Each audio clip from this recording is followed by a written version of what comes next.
안녕하세요. 범범의 강남에서 관리단 분쟁 사건을 하고 있는 이현조 변호사입니다. 이번 영상에서는 관리단 집회 소집 통지 과정에서 많이 일어나는 실수들에 대해서 법률적 검토를 해보고 어떻게 대응을 하면 좋을지에 대해서 살펴보도록 하겠습니다. 처음 관리인을 선임해서 관리단을 구성할 때에는 관리인이 없는 상황이기 때문에 부분 소유자들 5분의 1 이상이 소집권자가 돼서 관리단 집회를 소집 개최해야 됩니다.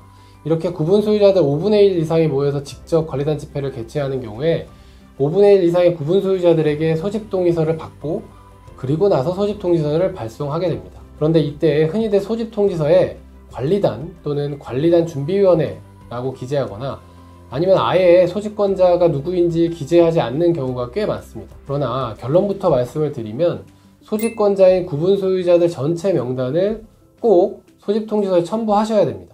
5분의 1 이상의 구분 소유자들의 명단을 첨부하지 않았을 때 법원은 이게 절차상 하자에 해당한다라고 보고 있기 때문에 이것 때문에 관리단 집회가 무효가 되는 경우가 종종 발생합니다. 이것과 관련해서 먼저 집합건물법 규정부터 살펴보도록 하겠습니다. 제33조 임시관리단 집회에 관한 규정인데요. 제1항 관리인은 필요하다고 인정할 때에는 관리단 집회를 소집할 수 있다.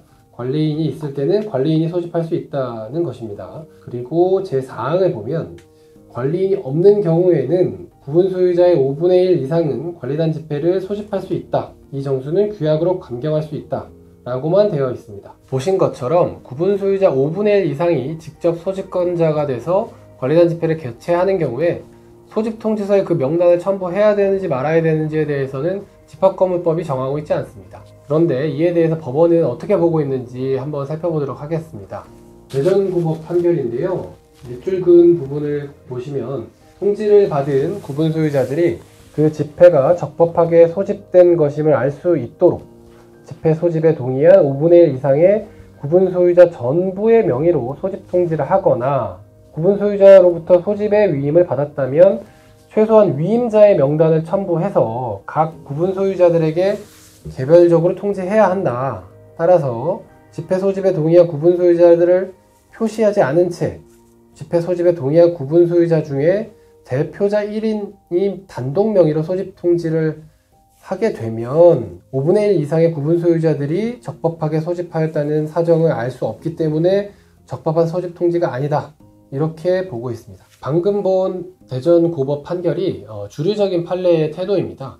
간혹 이와 상반되는 판단을 하는 그런 소수의 판결들도 있기는 합니다. 그런데 그 숫자가 훨씬 적습니다. 이렇게 소수의 판결들이 어떻게 판단을 하고 있는지 같이 보도록 하겠습니다.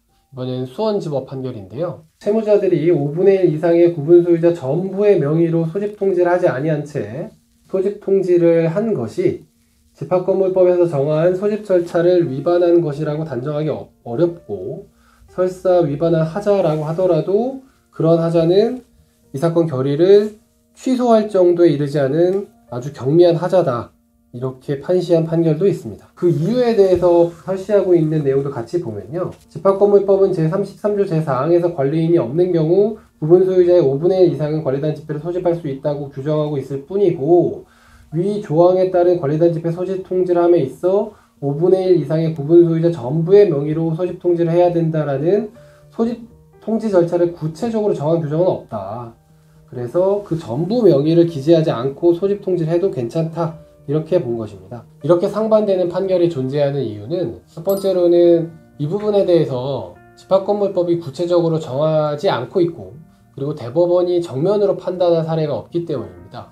두 번째로는 법원이 관리단 집회 결의가 무효인지 여부를 판단함에 있어서 법원은 그 관리단 집회에 관해서 여러 사정들을 종합적으로 고려해서 판단을 하고 있기 때문입니다.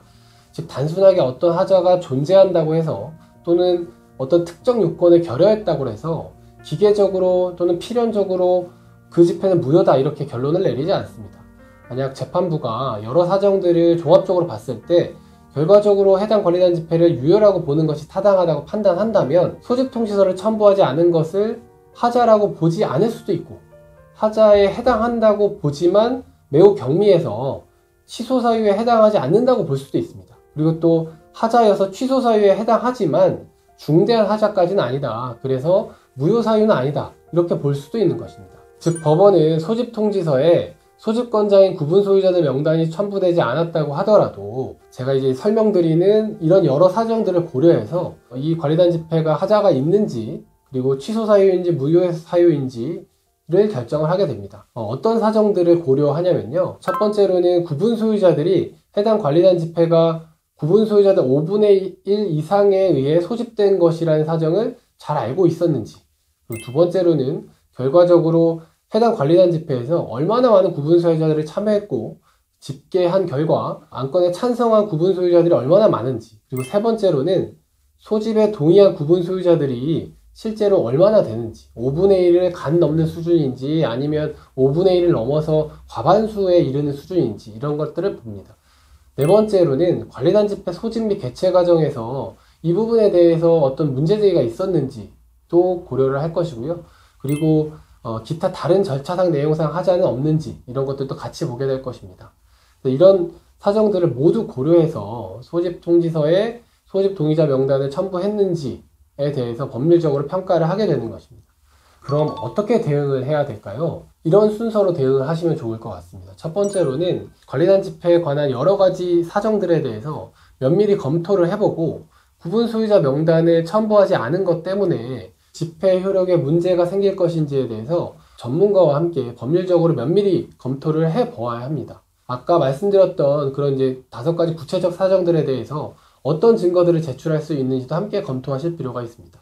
두 번째로는 검토한 결과 문제가 별로 안 될 것 같다라고 판단이 되면 증거를 수집하고 소송이 들어올 것을 대비해서 준비를 하시면 됩니다. 그리고 세 번째, 만약에 검토를 해본 결과 이건 문제가 될 것 같다라고 생각이 드시면 다시 적법한 절차를 거쳐서 관리단 집회를 열어서 추인 결의를 진행하시는 것이 좋다고 생각이 됩니다. 이상으로 관리단 집회를 개최하는 과정에서 소집권자인 구분 소유자들 명단을 소집통지서에 첨부하지 않은 경우에 법원이 어떻게 보는지 그리고 어떻게 대응을 하는지에 대해서도 알아보았습니다.